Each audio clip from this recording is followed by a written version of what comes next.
Joining me right now is Commerce Secretary Wilbur Ross to talk more about that. Secretary, great to see you. Thanks so much for being here. Good to see you, Maria. Well, congratulations. This is something you've worked on a long time. It's finally headed to the president's desk. It's wonderful, and it's very safe on his desk. He's been waiting this for quite a little while. Tell me about the impact here. What's the real significant impact of USMCA versus the old NAFTA? I think there are several impacts. First of all, it removes a lot of artificial barriers that were existing in terms of agriculture. That's a very important thing for lots and lots of reasons.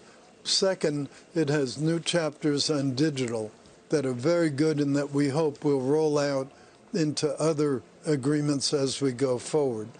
And then third, it simply clears the air.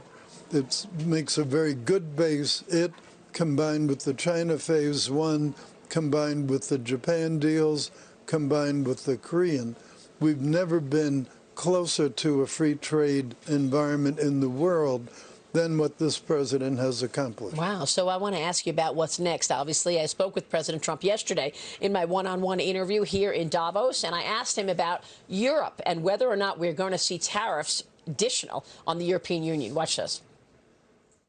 What do you want Europe to do? Buy more agriculture in order for you to hold back on additional tariffs? So we've made some great trade deals. The China deal is amazing, and we'll be starting phase 2 very soon. And as you know, I left the tariffs larger, 25% tariffs on, because it's good to negotiate for the phase 2, and they want to start phase 2 right away.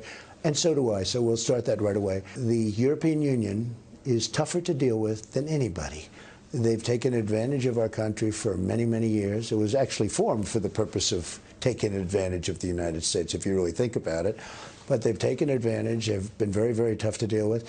But for me, they're very easy to deal with. If we can't make a deal, we'll have to put a 25% tariff on the cars, 20 or 25%, and I'm sure they're going to make a deal. So I don't want to alarm. She's going to do it? They have to do it. I mean, they have no choice. They have no choice, Secretary? I think they have the desire to make a deal with us. Frankly, I've seen a little bit of a sense of panic among some of the Europeans because they know that with us solidifying both the USMCA and China Phase 1, we're in much stronger negotiating position than we've ever been. Do you worry that if we